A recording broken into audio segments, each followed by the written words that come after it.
Welcome back to Stat 7 Sports. I am Contain Kunas, and this is going to be a little bit of an experiment off of this because we are now on March 30th, less than a month away from the NFL draft. So this is going to be a post combine. I know it's been a few weeks since the combine, but this is going to be a full week of top 5 draft analysis from every single position. Well, all main positions, offensively and defensively. I'm not going to worry about special teams because kickers, punters, that's long snappers. That's not really going to be done. That's not really going to get much draft notice, if any at all, because you might get one or two kickers get punted. One or two kickers get drafted, maybe a punter. Very unlikely if you get a long snapper. But for today, we're going to end up starting out with the big one, the one that everyone's most intrigued about, the one that every team needs if they don't have to be competitive and actually making a playoff push. The quarterbacks. We'll end up going on where tomorrow I'll end up going skill positions between running backs, wide receivers, tight ends. Wednesday I'll do offensive linemen. It's going to be interior and the tackles. Then it would be Thursday. Thursday I'll do D-line and linebackers, and Friday I'll end up with defensive backs. With that being said, it's going to be a very busy week on this, so please stick in while y'all have the time.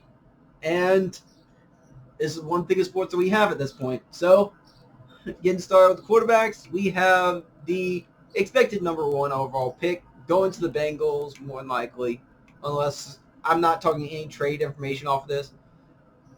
But Joe Burrow, with his career stats between LSU and Ohio State, 69% completion percentage, 8,800 passing yards, 78 touchdowns, 11 interceptions, and yes, predicts as number 1 overall pick to the Bengals. Now, I'm going to go over pros and cons off of every player, no matter how well-rounded they seem to be. Everybody has flaws that they improve. Every player has something that NFL rosters going to end up drooling over. General managers, such and such. Now, for Burrow, it is a bit tricky on his, but there is still issues that you should be aware of. But starting with positives, he's got a strong football IQ because his dad, Jimmy Burrow, is a former Ohio defensive coordinator, and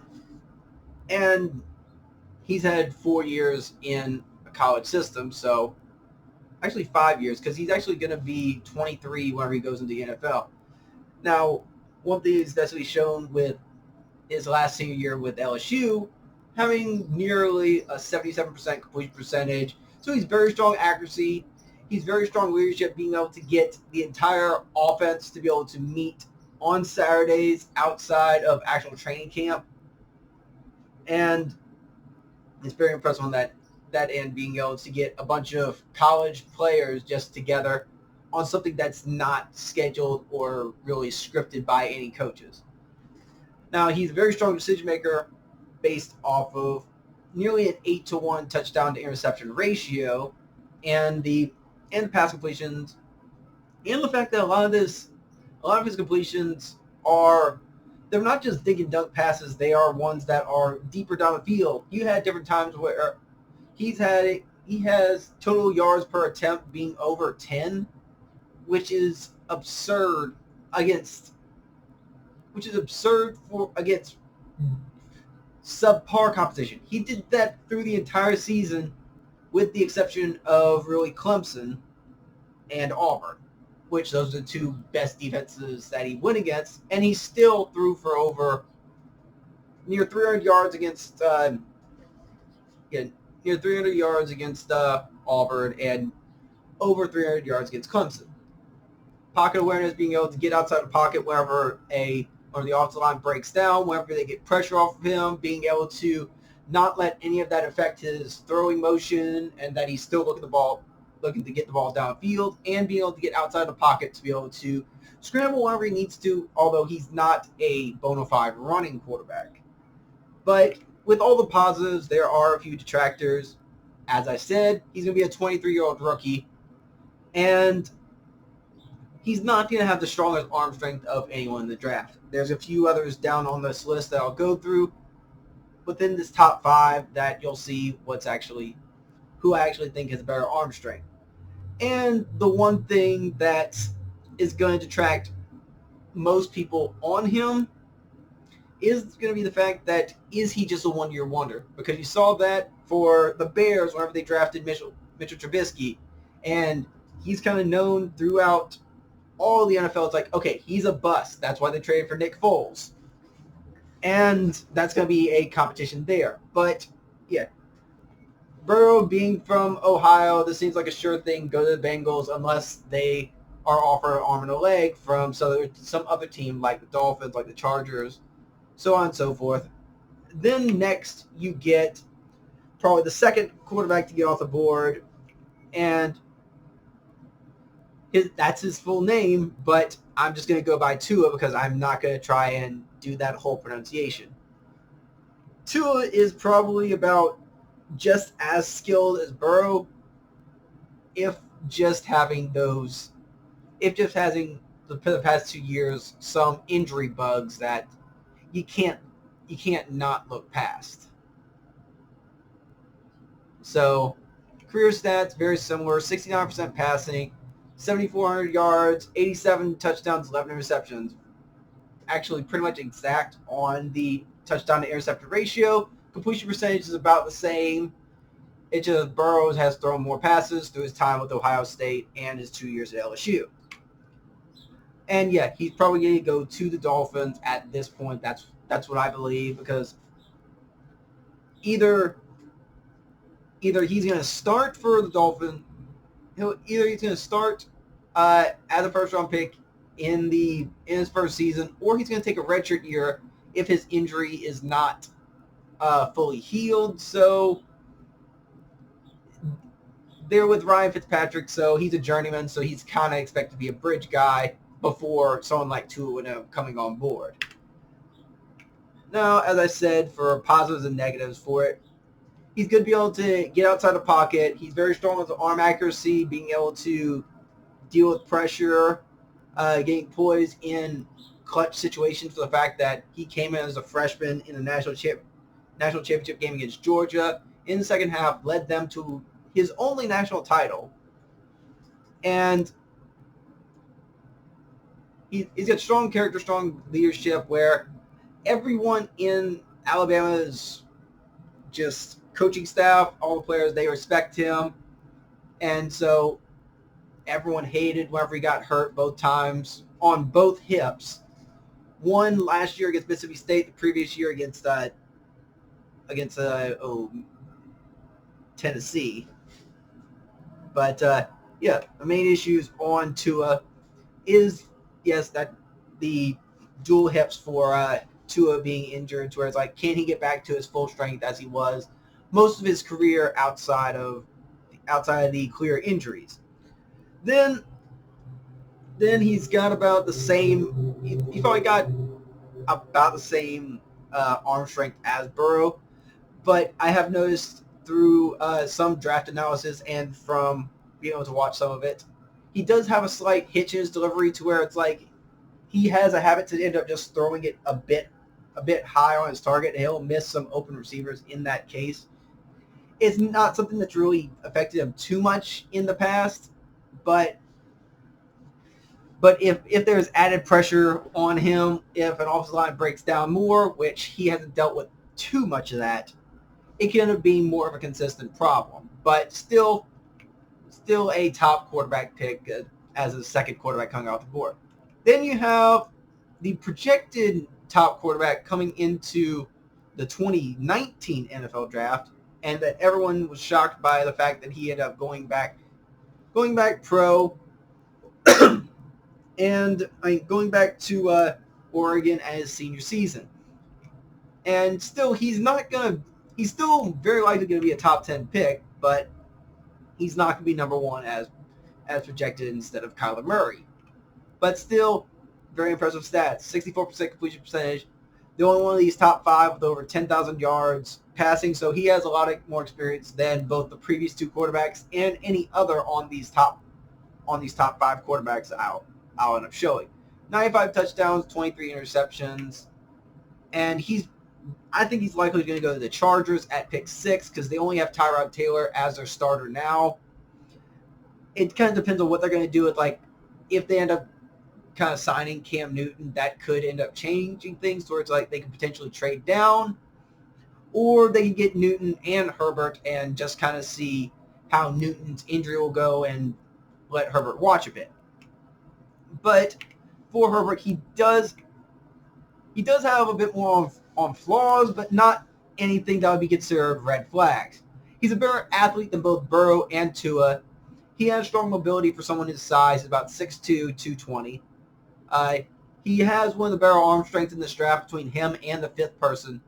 Actually, 3, 4, and 5 have better arm strength than Tua or Burrow.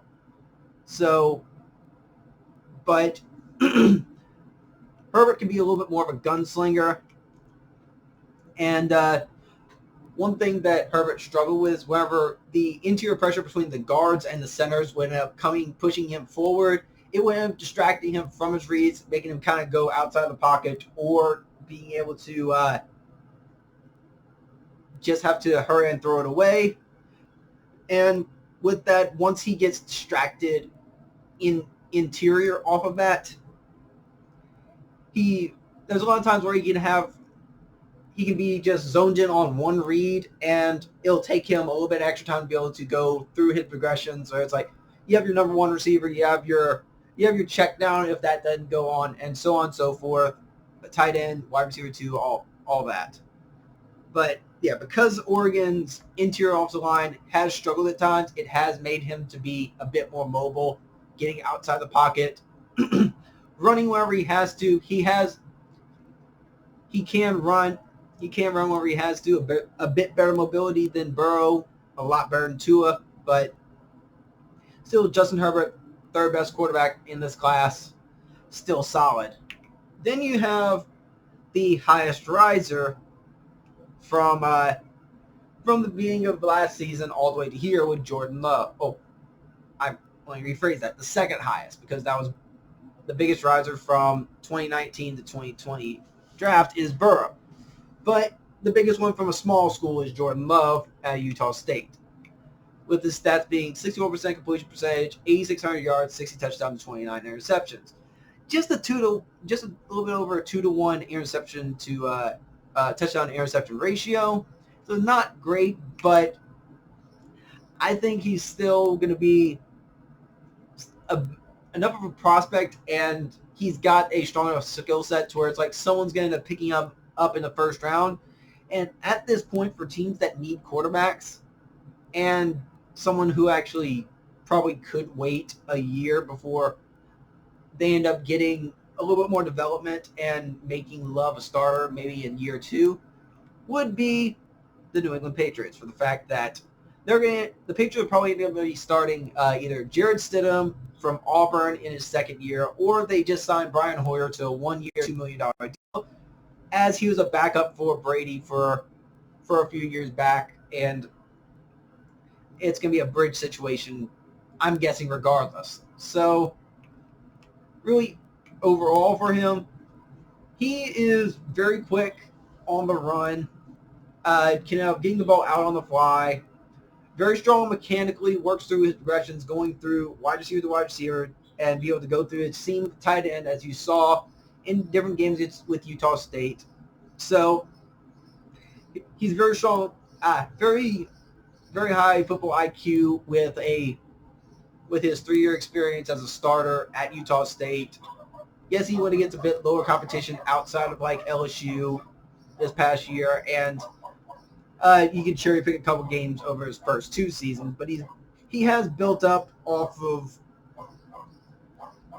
with a very strong sophomore year, maybe a bit more lackluster junior year, but that's for the fact that he's the only starter that returned on their offense last year. from the 2018 season, wherever they went 11-2 and they fell all the way down to 7-6. Not always on him, but there is still flaws in his game. They're just kind of like Herbert. He could end up getting stuck in with one read to where it's like if he knows where to throw from the snap, he's gonna go. There's times where he will go to that same read and not look anyone off. Now that's one thing that NFL coordinators and coaches got to work out of him, to where he ends up just being able to read the defense pre-snap and just seeing what they're going to end up, how it's going to end up being altered. And one thing that he has that is both positive and negative, he has one of the strongest arms in the draft, so he is going to be a bit of a gunslinger, to where he's going to try to find holes in the zone, which has ended up leading to a bit more turnovers than you would like to see in a prospect like this. And yeah, I'm still going to say going to the Patriots. Yes, it's kind of an awkward fit, since Brady never really turned the ball over that much, with really, in most of his career, no more than 13 interceptions on a season. But that's one that Love can end up building off of, with help with Belichick and McDaniels and so on and so forth. Then it's kind of a drop-off from the first four, because the first four are probably still going to go in the first round. And from this, you could see the fifth quarterback being a third-round pick. I don't see any of these being a second round. I could have gone with Jake. I went with Jacob Eason. I could have gone with Jake Fromm. I could have gone with Jalen Hurts. There's a few others that are probably a bit further down, but yeah, I'm going with one of the Georgia transfer quarterbacks in Jacob Eason. Transferred in from Georgia to Washington, and not so much experience, with the fact that after his freshman year, they got Fromm, and then he got hurt in his sophomore year, and then transferred to Washington, redshirted for his junior year, and yeah, back with his 1 year with Washington as a redshirt junior senior. 60% completion percentage, 55, 90 yards, 39 touchdowns to 16 interceptions. Not terrible numbers, but for someone who is as highly sought out as he was as a five-star quarterback coming into Georgia, he didn't really build it up to where he would end up being basically a five-star prospect going into the NFL. He's just kind of one of those mid-tier guys where he has the skill set, but he hasn't really put it all together. And just like a previous Georgia quarterback, I see him joining in with Detroit to back up Matt Stafford and Chase Daniel. I do think it's going to be kind of a redshirt year for him, but they're not going to end up expecting too much out of him, for the fact that, like, I could even see him being on a practice squad if they don't keep three quarterbacks. But Eason just needs to limit his mistakes and not rely so much of his arm strength, because he probably has the strongest arm in the draft.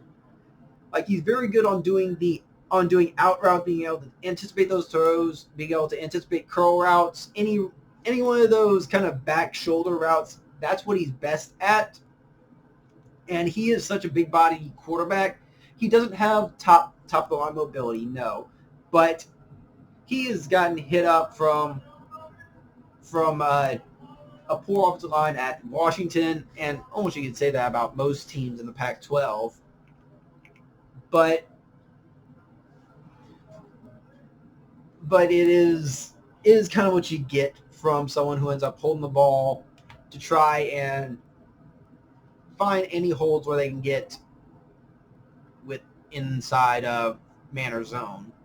And just like Love and just like Herbert, he can end up being like a step slow on being able to read one receiver to another, to where especially especially in his Georgia years, and it really didn't improve that much at Washington. He'll end up eyeing one side of the field and then looking away like a step second too late, and he's taken a lot of unneeded hits. So it's something they're gonna have to work on with him. So I don't know if anyone's gonna be more than a project after those first four. But with that being said, we'll go with the next top 5 rankings of running backs tomorrow, probably some point in the afternoon. So thank you all for listening in. Thank you all for watching. I'm Katane Kunas. This is Stats 7 Sports. Please like, share this out, subscribe, show this to other people.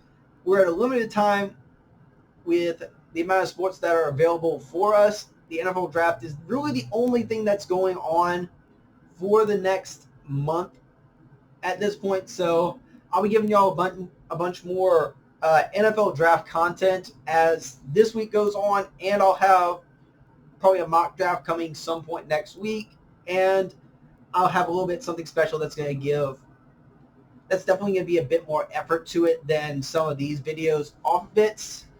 Probably a bit more editing going on, but thank y'all for watching, and thank y'all for watching. I'll see y'all next time.